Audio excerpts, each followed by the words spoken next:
a año. Ahora llega el momento de escuchar a David Miazo, economista jefe de Fundación FADA, que siempre trae trabajos súper interesantes y en este caso nos va a hacer una gran radiografía del sector. Bienvenido, David.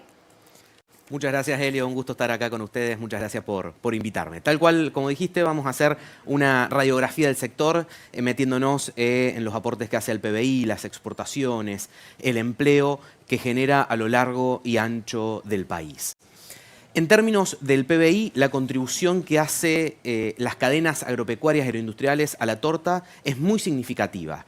Cerca de un cuarto de la actividad económica del Producto Bruto Interno del país lo generan las cadenas agropecuarias y agroindustriales. Esto es, por decirlo de otra manera, 1 de cada 4 pesos que se producen en el país se producen en algún punto de las cadenas agropecuarias y agroindustriales.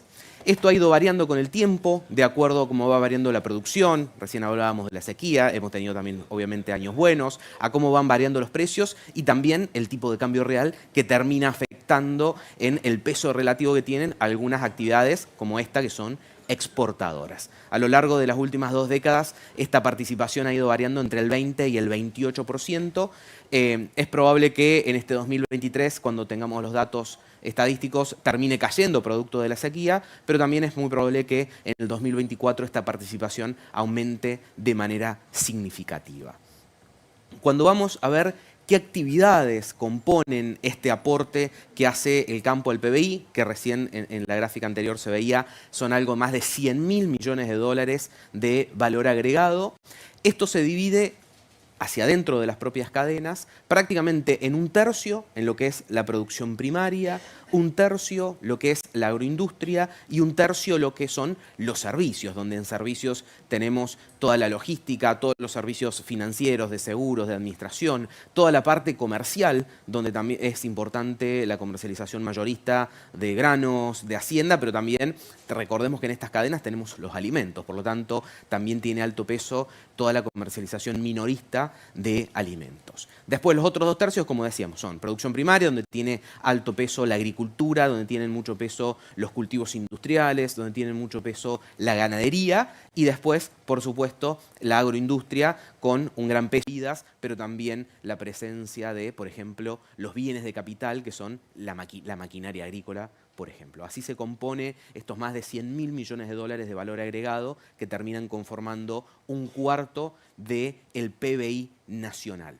Si tomamos este cuarto y lo comparamos, por ejemplo, con el resto de la industria manufacturera no agropecuaria, que representa prácticamente el 12%, o el resto del comercio, que representa el 13%, vemos la importancia que tiene la producción agropecuaria para el país. Pero también vemos la necesidad, en línea con lo que un poco decían recién en el cierre, de que haya muchos motores en la economía. La Argentina necesita que el campo traccione, que produzca más, que generen más empleo, más actividad, más exportaciones, pero también con el campo solo no alcanza. Necesitamos del resto de los motores de la actividad económica para salir de donde estamos.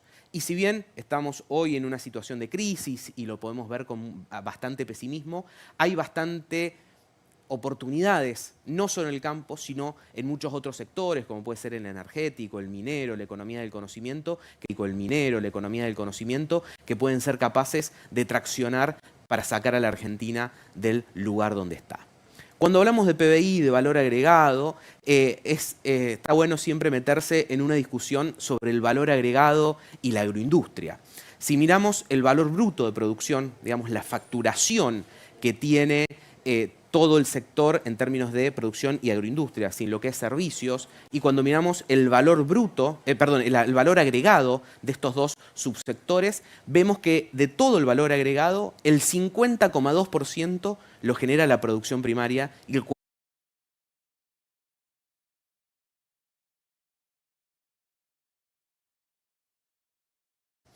Y después cuando comparamos ese valor agregado sobre la facturación, sobre el valor bruto del producto, vemos que en realidad la producción primaria tiene más valor agregado que la agroindustria, lo cual termina siendo un poco confuso cuando siempre se habla de valor agregado asociado a la agroindustria, porque la producción, el 79% de su valor el 49%, es casi la mitad, es valor agregado. Y la agroindustria termina teniendo un tercio o en realidad el 30%. Esto es para sumar simplemente a una discusión que siempre se da en torno a quién agrega valor, más allá de todas las discusiones tecnológicas que hay, de lo que hay atrás de una semilla o de lo que hay atrás de un grano o lo que hay atrás de una tonelada de carne.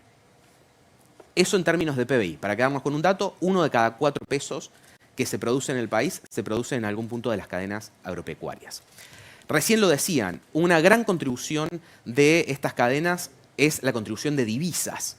El año pasado significaron 59.500 millones de dólares las exportaciones de las cadenas agropecuarias y agroindustriales. Eso fue el 67% de las exportaciones del país. Casi 7 de cada 10 dólares que ingresaron al país por exportaciones lo hicieron de algún punto de las cadenas agropecuarias y agroindustriales, donde claramente el complejo soja es el más importante, que representa el 42% de todo esto, pero también el maíz, el trigo, el complejo bovino, la cebada, el lácteo, la uva, el maní, las legumbres, las peras y manzanas, el arroz, componen mucho de todos estos complejos que terminan sumando a estos casi 60.000 millones de dólares. Y fíjate, a medida que te fui mencionando los distintos complejos productivos, rápidamente se nos vienen a la mente las distintas zonas del país.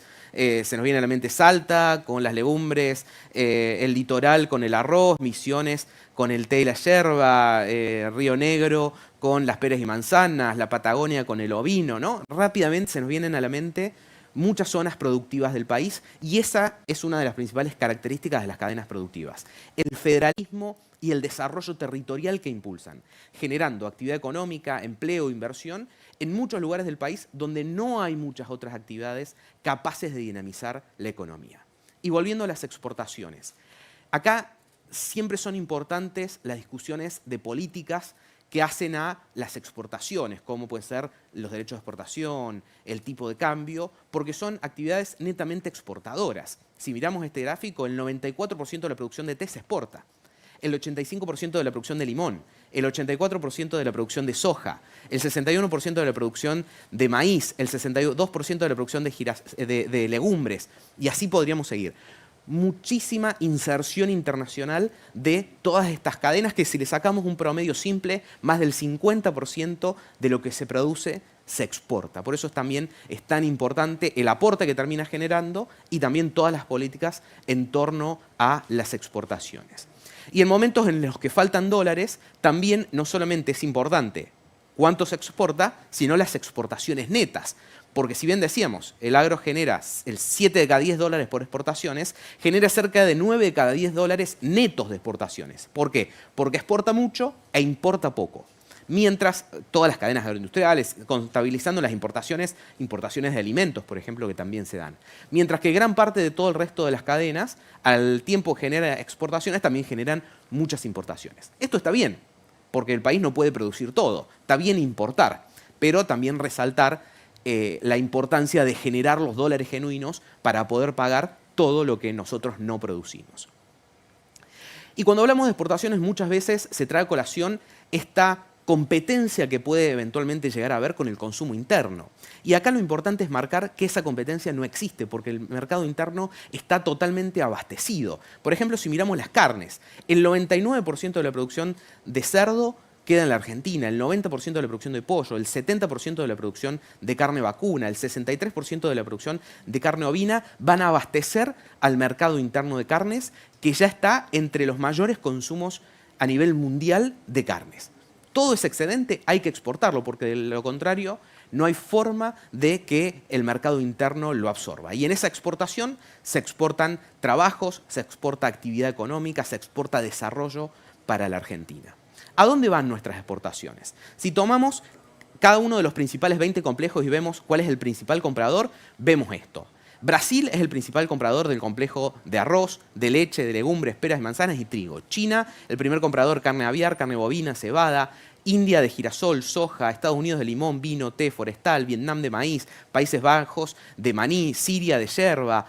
Alemania de lana, entre otras cuestiones que podemos mencionar para ver a dónde van nuestros productos. Este año, lamentablemente, tuvimos una gran sequía que hizo que durante el primer semestre las exportaciones cayeran 10.800 millones de dólares comparados con el primer semestre del año pasado y que de los 20 complejos que medimos en FADA, 14 cayeron en exportaciones y solamente 6 crecieron. Pero, gracias a Dios, el año que viene podemos estar hablando de otra cuestión. Otro punto muy importante y tal vez el principal de lo que es el sector es la generación de empleos. 3,7 millones de puestos de trabajo generan las cadenas agropecuarias agroindustriales a lo largo y a lo ancho del país, donde resalta, por ejemplo, la cadena bovina con 437.000 puestos de trabajo, el trigo con 370.000, la soja con 360.000, el maíz con 237.000 puestos de trabajo y todo el resto de las economías regionales y actividades productivas que suman de a miles de puestos de trabajo. 3,7 millones de puestos de trabajo. Esto es casi 1 de cada 4 personas que trabajan en el sector privado lo hace en algún punto de las cadenas agropecuarias. Cuando los dividimos, vemos que, por ejemplo, los granos y forrajes significan casi un tercio de eso. Las actividades pecuarias son otro generador importante cuando lo englobamos en grandes cadenas. Cuando miramos en qué eslabones se genera este puesto de trabajo, es bastante interesante ver que de estos 3.700.000 puestos de trabajo, el 38 se genera en la producción, pero un 25 se genera en la comercialización, un 22 en la industria, un 7% en el transporte. Y acá vemos cómo son en realidad complejas todas estas cadenas, ¿no? Involucran a la producción, pero también involucran al consumo, involucran a la logística, a la comercialización, y ahí es que terminamos sumando estos 3.700.000 puestos de trabajo. Claramente, si uno piensa en una máquina cosechando en un campo, ahí sí dice el campo genera puestos de trabajo. Pero cuando uno piensa en estas cadenas totalmente integradas, cada vez más complejas, realmente se puede dimensionar este aporte. 1 de cada 4 personas que trabajan en el sector privado lo hace en algún punto de las cadenas agropecuarias agroindustriales. Esto incluso con una carga tributaria totalmente excesiva y que no tiene punto de comparación a nivel internacional. Si miramos un indicador que publica FADA hace varios años, cada 3 meses, vemos que el Estado se lleva el 75% prácticamente de la renta agrícola que genera la producción. Estos son cuántos se llevan los impuestos de la renta que genera una hectárea agrícola. Y lo peor de todo es que gran parte de todos estos impuestos son impuestos nacionales no coparticipables, impuestos que recauda el Estado Nacional y que no vuelven a los lugares de origen para convertirse en mejoras de la calidad de vida, en mejoras de la infraestructura que permitan mejorar la vida de todos quienes viven en el interior productivo, pero también mejorar las condiciones para producir más. Y uno de estos grandes impuestos que existen en Argentina y que prácticamente no existen en el resto del mundo son los derechos de exportación. En el mapa que estamos viendo en la pantalla, en rojo aparecen los únicos países del mundo en que la recaudación de derechos de exportación es más del 10% de la recaudación tributaria. Y ahí vemos que Argentina solamente se compara con Kazajistán, Bielorrusia y Costa de Marfil. Y en un menor nivel, Islas Salomón, Rusia y algún otro país africano. Pero estos impuestos no solamente los paga el productor, que realmente paga una parte importante de todos estos impuestos, sino también el consumidor. Cuando va a consumir los alimentos, cuando consumimos leche, pan o carne, cerca de un cuarto de lo que consumimos, de lo que pagamos por esos alimentos, son impuestos que se acumularon a lo largo de la cadena. Y para cerrar, simplemente marcar el potencial que tenemos hacia adelante. Podemos producir más de 200 millones de toneladas de granos, creciendo en un 56%. Podemos producir 1 millón de toneladas más de carne bovina, 1 millón de toneladas más de carne porcina. Podemos producir más biocombustibles, entre muchas otras cuestiones que podemos mencionar. Cuando decimos que la producción de granos puede crecer 56%, puede sonar mucho.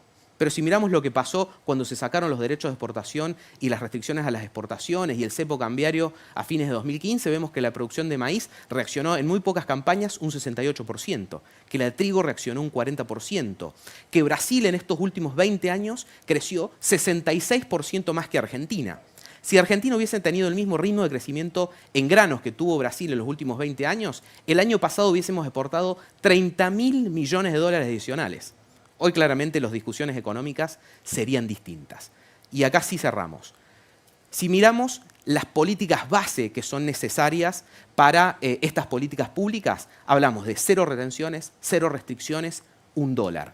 Y si analizamos contra los principales países agropecuarios y exportadores agrícolas del mundo, solamente Argentina se compara con Rusia.